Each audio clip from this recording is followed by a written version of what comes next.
L'odeur familière de la terre humide et de l'herbe fraîchement coupée était la bénédiction matinale de M. Arnaud. Il s'installa sur son banc habituel, les lattes usées formant un berceau réconfortant pour son corps de 90 ans. De ce point d'observation, sous la vaste canopée d'un chêne vénérable, il était le souverain discret du parc, observant son petit royaume vibrant. Les enfants poussaient trad et cribran au-dessus des cris, sur les balançoires, leurs rires comme des confettis éclatants lancés contre le ciel gris. Les joggeurs, élancés et déterminés, martelant les sentiers sinueux. Et, bien sûr, il y avait les joueurs d'échecs. Son regard, vif malgré les années, se posa sur le groupe de tables de pique-nique où se déroulaient coûteux les batailles quotidiennes. Les cavaliers sautaient le par-dessus les cases, les fous traçaient des diagonales acérées, et les pions avançaient avec une précision presque militaire. Il voyait les fronts plissés par la concentration, les sourires triomphants, les soupirs résignés. Il connaissait le langage muet du jeu, la danse complexe de la stratégie et de la contre-stratégie. Un sourire nostalgique effleura ses lèvres, écho fantôme d'une époque où lui aussi avait commandé des armées d'ébène et d'ivoire. Le souvenir surgit sans prévenir. L'intensité feutrée de la salle de tournoi, les projecteurs miroitant sur les pièces polies, l'odeur enivrante d'ambition et de possibilités. Il se rappelait le rugissement de la foule, une vague de sons qui l'avait submergé lorsqu'il avait porté le mat final, élégant. Arnaud le prodige avait en écrié les gros titres. Le plus jeune grand maître de l'histoire. Il pouvait presque sentir le poids du trophée de championnat dans ses mains, froid et solide, témoignage d'un esprit qui se mouvait avec la rapidité de la pensée elle-même. Désormais, il n'était plus que M. Arnaud, le vieil homme sur le banc. Le prodige s'était effacé, le titre de grand maître un murmure d'un passé lointain. Il était une relique, peut-être, un monument oublié dans une ville grouillante. La solitude était une compagne discrète, toujours là, un bourdonnement constant sous la surface de ses journées. Il n'était pas triste, pas exactement, plutôt un sentiment d'animation suspendu, en attente d'une fin qu'il n'était pas tout à fait prêt à affronter. Il observa un jeune homme, pas plus de 20 ans, exécuter une fourchette astucieuse, piégeant à la fois une dame et une tour. Une lueur de reconnaissance traversa les yeux de M. Arnaud. C'était un gambit qu'il avait lui-même employé d'innombrables fois. Plus tard, alors que le soleil entamait sa descente douce, peignant les nuages en teintes d'orange et de pourpre, M. Arnaud rentra chez lui. Son petit appartement était net, presque spartiate. Dans un coin du salon, une housse poussiéreuse recouvrait une table d'échecs antique. Dessous reposait son propre jeu, méticuleusement sculpté et lourd, chaque pièce un lien tangible à une vie qu'il ne vivait plus. Il passa un doigt noueux sur le tissu, sentant les contours faibles du roi en bois en dessous.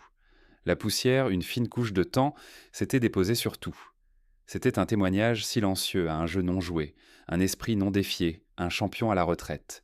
Il ressentit une pointe familière, un désir ardent pour le combat intellectuel, le frisson de déjouer un adversaire. Mais qui jouerait avec un vieil homme dont les jours de gloire étaient loin derrière lui? La pensée persista, une question discrète résonnant dans le silence de sa maison. Un visage curieux et nouveau l'odeur de l'herbe fraîchement coupée se mêlait au murmure lointain de la circulation, tandis que les baskets de Léon crissaient sur le chemin de gravier. Sa pèlerinage habituel de l'après-midi au parc des Ormeaux impliquait souvent d'escalader le chêne noueux près de l'étang ou de chasser les pigeons. Mais aujourd'hui, une attraction différente le guidait. Son regard se posa sur le groupe de tables en pierre, près du saule pleureur, où une dispersion de silhouettes jeunes et âgées était penchée sur des échiquiers à damier. Le claquement rythmé des pièces, un son doux, presque hypnotique, flottait à travers l'espace. Léon ralentit, ses yeux vifs balayant la scène. Il les avait vus auparavant, ces jeux mystérieux, mais n'avait jamais vraiment compris leur attrait. Aujourd'hui, cependant, une étincelle de curiosité genuine s'alluma en lui. Il observa une femme au chapeau à large bord glisser un cavalier noir poli d'un geste élégant, capturant un pion blanc. Un petit halètement lui échappa. Ce n'était pas seulement déplacer des cases, il y avait un but, une stratégie, une écran-histoire qui se déroulait sur les 64 cases. Il s'imagina lui-même un général miniature dirigeant son armée de tours et de fous, de rois et de reines à travers le champ de bataille. Comment se déplacèrent-ils tous? Pourquoi certains sautéant-ils et d'autres glisséant-ils? Les questions bourdonnaient dans sa tête comme des abeilles s'étarpiégeaient. Il brûlait de toucher le bois frais et sculpté, de sentir le poids d'un pion dans sa paume, d'entendre le tude satisfaisant d'une pièce placée avec conviction. Il s'approcha, veillant à ne pas perturber la concentration intense gravée sur les visages des joueurs. Son monologue intérieur était un tourbillon de questions avides. Un cavalier pouvait-il sauter par-dessus une autre pièce? La dame se déplaçait-elle dans n'importe quelle direction qu'elle voulait? Le roi était-il vraiment le plus important, même s'il paraissait si petit? Il s'imagina assis en face d'un adversaire, non plus seulement observant, mais participant activement, planifiant ses coups, anticipant les leurs. La pensée lui envoya un frisson. Tandis qu'il contournait les tables, une silhouette solitaire attira son attention. Un vieil homme, ses cheveux argentés, soigneusement peignés, était assis sur un banc légèrement à l'écart du tumulte immédiat. Il ne jouait pas, pourtant ses yeux, d'un bleu ciel étonnant, suivaient les parties Sroctul avec une intensité qui démentait son immobilité. Une veste en tweed usée pendait lâchement sur son corps, et ses mains, noueuses par l'âge, reposaient patiemment sur une canne en bois sculptée. Il semblait absorber chaque mouvement de poignet, chaque pose réfléchie, chaque sourire victorieux ou soupir frustré. Il y avait une dignité discrète chez lui, un sens d'observation profonde qui résonnait avec la curiosité naissante de Léon. Le regard du vieil homme était vif, perspicace, presque comme s'il pouvait voir non seulement les pièces, mais les pensées même derrière les yeux des joueurs. Léon se demanda s'il souhaitait lui aussi jouer ou si simplement observer suffisait. Le premier coup, les baskets de Léon raclèrent penseur le sentier usé menant au banc de M. Arnaud. Chaque pas semblait plus lourd que le précédent, son cœur battant à un rythme frénétique contre ses côtes. Le vieil homme était là, comme toujours, une silhouette solitaire drapée dans une veste en tweed malgré l'air doux de l'automne, son regard fixé sur l'échiquier où deux inconnus étaient morts plongés dans la concentration. Léon l'avait observé pendant des semaines, un observateur silencieux de l'observateur silencieux. Aujourd'hui, cependant, était différent. Aujourd'hui, il avait un plan. Il ralentit, puis s'arrêta à une distance respectueuse, l'odeur faible de feuilles tombées et de café lointain flottant dans l'air. M. Arnaud ne le reconnut pas, sa tête argentée, légèrement inclinée, une expression indéchiffrable sur son visage ridé. Les paumes de Léon devinrent moites. C'était le moment. Le moment de faire son coup, tout comme les cavaliers et les fous que M. Arnaud suivait avec tant d'attention. Prenant une profonde inspiration, Léon parla enfin, sa voix paraissant fine et chevrotante à ses propres oreilles. « Excusez-moi, monsieur ?» La tête de M. Arnaud se leva lentement. Ses yeux d'un bleu pâle saisissant se posèrent sur Léon, une lueur de surprise, ou peut-être d'agacement, les traversant. Il ne parla pas, attendant simplement, une patience presque royale émanant de lui. « Je vous ai vu ici souvent, continua Léon, précipitant légèrement ses mots, en train de regarder les parties. Est-ce que vous jouez parfois ?» Un silence s'étira, épais et inflexible. Léon se prépara à un geste de rejet, un non sec ou pire, rien du tout. Il sentit la chaleur monter à ses joues, regrettant son éclat soudain de courage. Mais alors, un changement subtil. Le coin de la bouche de M. Arnaud tressaillit, un mouvement minuscule que Léon manqua presque. C'était la plus faible esquisse d'un sourire, une floraison rare sur un arbre d'hiver. « Jouer ?» La voix de M. Arnaud était étonnamment douce, rauque par l'âge mais claire. « Cela fait longtemps, jeune homme. » Son regard s'attarda sur Léon, évaluant. « Pourquoi demandez-vous » ? « Parce que, lâcha Léon, sentant une nouvelle vague de bravoure, j'ai juste commencé à apprendre et, eh bien, vous avez l'air de savoir beaucoup. J'espérais, peut-être que vous joueriez une partie avec moi un jour ?» Il retint son souffle, l'audace de sa demande suspendue entre eux. Les yeux du vieil homme se plissèrent au coin, et cette fois, le sourire était indubitable, une expression genuine, quoique fugace, qui adoucissait les lignes dures de son visage. Cela le transformait, le rendant moins comme une statue et plus comme l'homme bienveillant et perspicace que Léon avait imaginé. « Une partie, dites-vous » Il marqua une pause, puis lentement, délibérément se hissa du banc. « Je suppose que je pourrais. » Il désigna une table vacante à proximité, avec un échiquier gravé dans sa surface. « Avez-vous un jeu, alors ?»« Oui !» s'exclama Léon, le soulagement et l'exaltation bouillonnant en lui. « Je le porte toujours. » Il fouilla dans son sac à dos, sortant son jeu d'échecs de voyage bien aimé, les pièces en plastique claquant faiblement.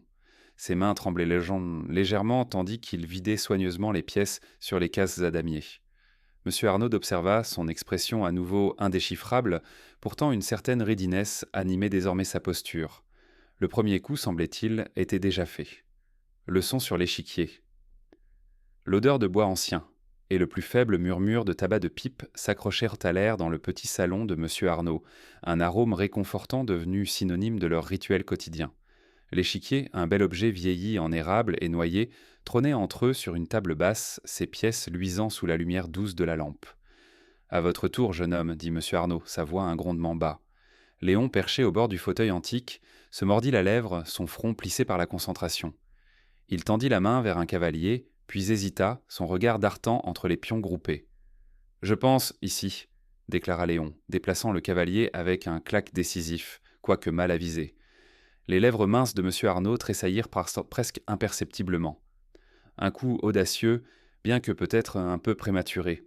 Vous avez exposé votre roi, Léon. Il tapa doucement une case avec sa propre tour. Voyez ici, Madame a maintenant une ligne ouverte. Échec. Les yeux de Léon s'écarquillèrent. Oh, d'accord. Il déplaça rapidement son roi. Désolé. Pas besoin de s'excuser pour apprendre, assura M. Arnaud, son ton patient. Les échecs ne concernent pas la perfection, mais la prévoyance. Pensez plusieurs coups à l'avance. Considérez non seulement ce que votre pièce peut faire, mais ce que les pièces de caisse de votre adversaire feront en réponse. Il marqua une pause, laissant les mots pénétrer. Pensez à vos pions comme à un bouclier. Ils peuvent sembler insignifiants individuellement, mais ensemble, ils forment une barrière redoutable. Au cours de l'heure suivante, la partie précoce de Léon fut un champ de mine d'erreurs. Il perdit des dames par des placements imprudents, sacrifia des tours pour des gains négligeables, et trouva souvent son roi en péril. Pourtant, à chaque erreur, M. Arnaud était là, non avec exaspération, mais avec une explication calme et claire. Il démontrait comment une poussée particulière de pions pouvait créer une faiblesse, ou comment un fou apparemment inoffensif pouvait soudain contrôler une diagonale cruciale. « Cherchez toujours les fourchettes, Cochte, » conseilla M. Arnaud, démontrant comment son cavalier pouvait attaquer à la fois une tour et un fou simultes, et rappelez-vous l'importance du contrôle central. Plus vous avez de pièces dictant le centre de l'échiquier, plus vous avez d'options. Lentement, presque imperceptiblement, quelque chose changea. Léon commença à hésiter avant de déplacer, son regard s'attardant plus longtemps sur les cases. Il se mit à demander « Et si je déplace ici ?» avant de s'engager, et M. Arnaud le guidait à travers les résultats potentiels. Puis, lors de leur troisième partie, Léon fit un coup qui surprit vraiment le vieil homme. M. Arnaud avait avancé un pion, intendait tendre un piège au cavalier de Léon. Mais au lieu de reculer, Léon déplaça son fou, non pour attaquer, mais pour bloquer le chemin du pion, neutralisant efficacement la menace et développant sa propre pièce. M. Arnaud s'adossa légèrement, un faible sourire jouant sur ses lèvres. « Eh bien, murmura-t-il, une lueur dans ses yeux habituellement réservés. C'était plutôt astucieux, Léon. Vous avez vu le piège avant qu'il ne se referme. » Léon sourit, une rougeur genuine de fierté sur ses joues. Il avait encore un long chemin à parcourir, mais pour la première fois, il ressentit le clic satisfaisant de la compréhension. Les pièces sur l'échiquier n'étaient plus seulement du bois sculpté. C'était un des soldats, chacun avec un but, se mouvant dans une danse silencieuse et complexe qui, avec la tutelle patiente de M. Arnaud, commençait à avoir du sens. Murmure dans le parc l'odeur de l'herbe fraîchement coupée se mêlait au faible arôme de lilas en fleurs, tandis que Léon glissait sa dame à travers l'échiquier à damier. « Échec et mat, déclara-t-il, sa voix un peu essoufflée d'excitation. M. Arnaud s'adossa sur son banc, un large sourire genuine s'étalant sur son visage, plissant les coins de ses yeux. Un doux gloussement bouillonnant lui échappa un son que Léon n'avait jamais entendu auparavant, riche de joie sincère. « Eh bien, une victoire décisive, mon jeune stratège. Vous apprenez à penser quelques coups à l'avance maintenant, n'est-ce pas ?» Il tapa légèrement l'épaule de Léon, un geste qui parlait volume de leur camaraderie naissante. Au cours des semaines passées, le parc était devenu leur seconde maison. Les coups maladroits initiaux de Léon avaient cédé la place à des jeux réfléchis, ses questions timides remplacées par des déclarations confiantes. Il perdait encore plus souvent qu'il ne gagnait, mais les écarts entre les victoires de M. Arnaud se resserraient, et les soupirs fins d'exaspération du vieil homme devenaient de plus en plus rares. Désormais, des moments comme celui-ci, où Léon le déjouait vraiment, étaient le plus fréquents, chacun accueilli par la fierté discrète de M. Arnaud. De la périphérie, d'autres habitués du parc lancèrent des regards complices dans leur direction. Madame Henriette, méticuleusement entretenant ses rosiers, s'arrêta, un doux sourire graciant ses lèvres, en entendant le rire de M. Arnaud. Le vieux M. Duval, habituellement absorbé par sa grille de mots croisés, leva les yeux, un faible hochement d'approbation sur le visage. La vue de M. Arnaud, autrefois une silhouette solitaire, désormais animé et joyeux, était un témoignage discret à l'influence de Léonce. Des murmures doux et bienveillants ondulaient à travers le parc sur le vieil homme et le garçon, sur l'amitié improbable qui fleurissait au milieu des pièces d'échecs. Brigitte m'ensalait le cerveau, Ramirez habituellement, penché sur un puzzle sudoku complexe sur un banc près de la fontaine, avait commencé à remarquer.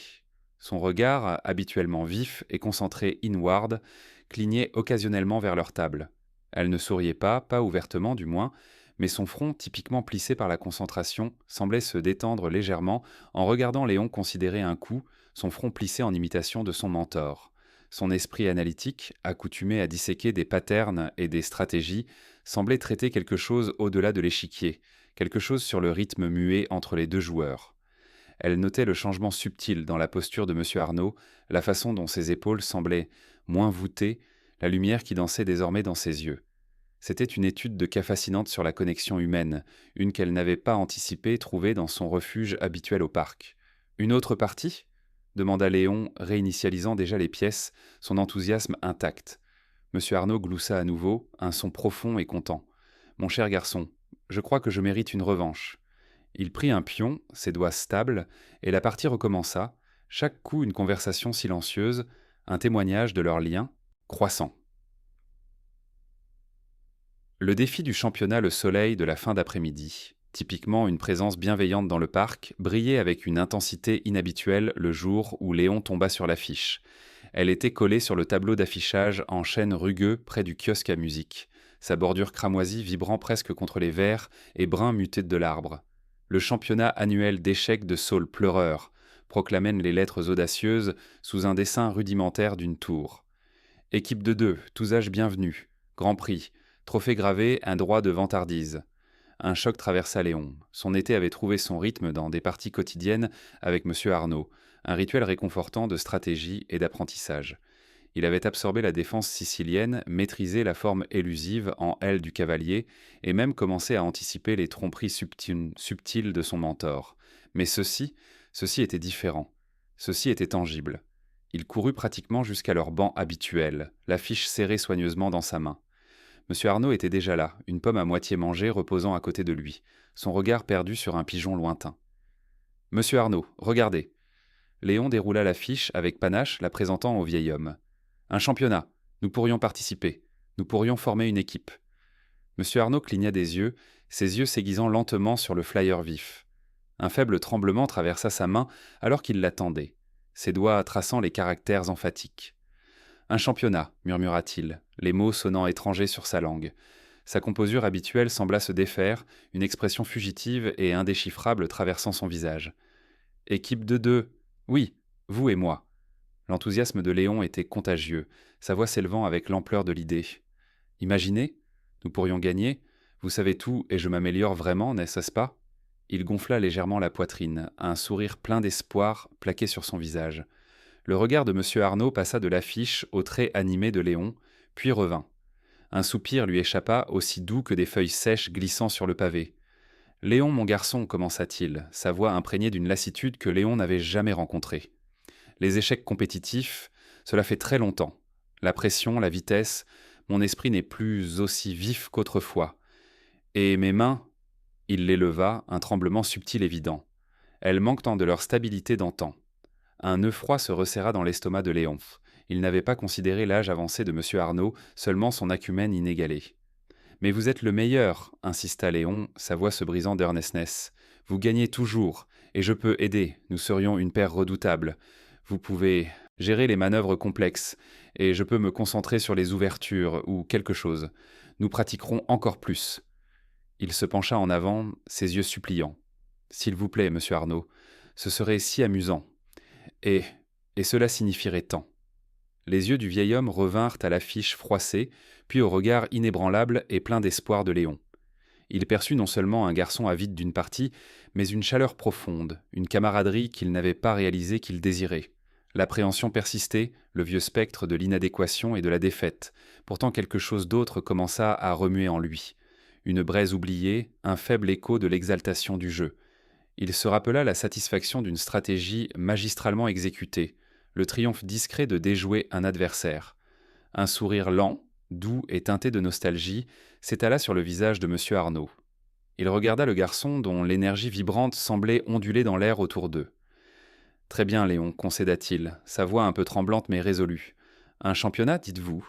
Il semble qu'un défi se soit présenté, et peut-être une nouvelle aventure. Entraînement pour la gloire. L'air matinal crispé au parc de Saules. Pleureur bourdonnait d'une énergie inhabituelle. Plus content de parties occasionnelles, M. Arnaud et Léon avaient adopté un horaire rigoureux. Leur échiquier, désormais un fixture permanent sur la même table de pique-nique usée, témoignait d'heures d'efforts concentrés.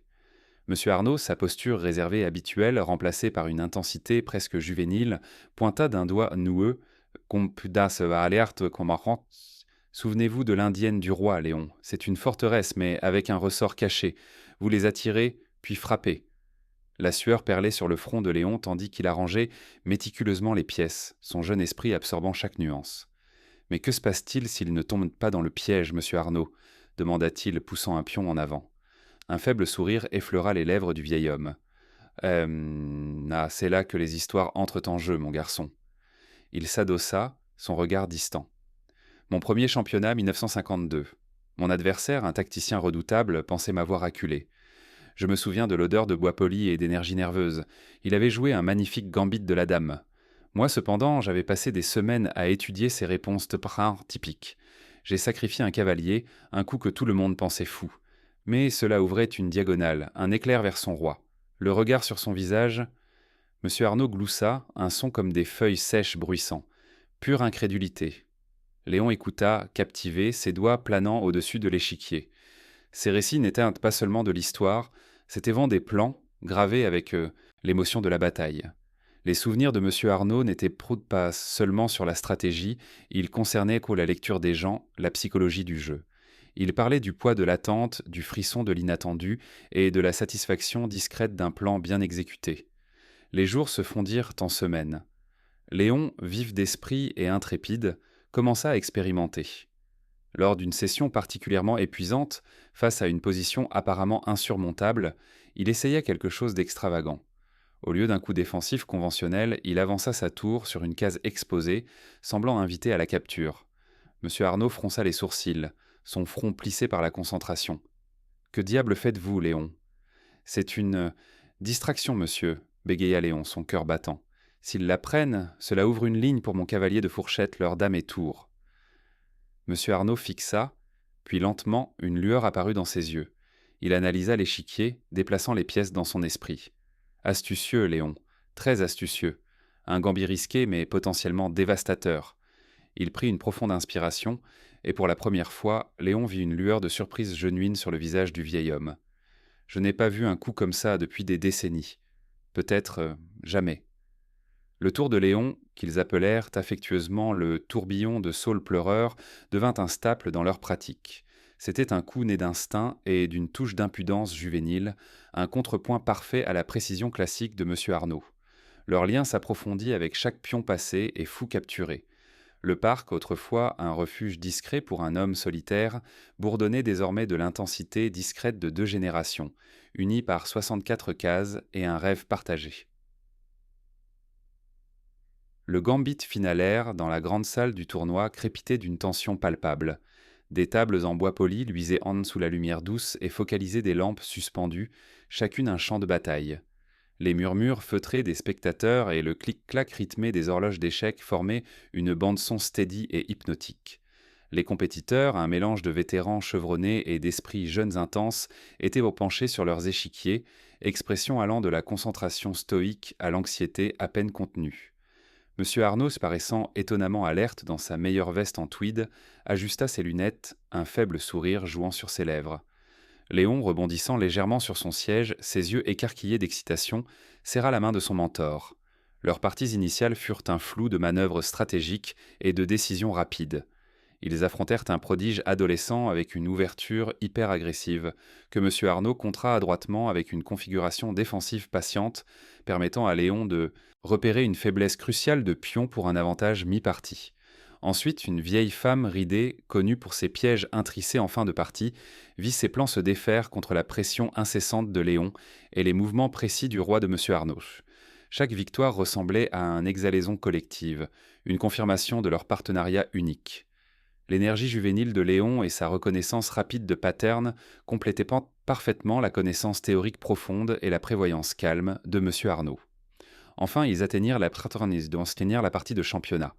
De l'autre côté de l'échiquier était assise Brigitte, le cerveau, Ramirez, ses yeux sombres vifs, sa posture irradiant une confiance presque intimidante. Elle était renommée pour ses ouvertures non conventionnelles et son jeu psychologique. La partie commença par un tourbillon de coups rapides, Brigitte tentant de perturber leur rythme tôt. Elle sacrifia un cavalier, un coup audacieux et inattendu qui ébranla momentanément Léon. Il se pencha vers M. Arnaud, son front plissé. « C'est un gambit, Léon, murmura M. Arnaud, sa voix steady. Elle essaie de nous déséquilibrer. Concentrez-vous sur le long jeu. » Ils absorbèrent la pression, M. Arnaud guidant Léon à travers le milieu de partie traître, sacrifiant une tour en retour pour un contrôle décisif du centre. L'échiquier se simplifia lentement, mais les pièces restantes de Brigitte étaient positionnées pour une puissante attaque sur le roi. Le temps s'écoulait. Avec seulement des secondes restantes sur leur horloge, Brigitte poussa sa dame, semblant prête pour un mat.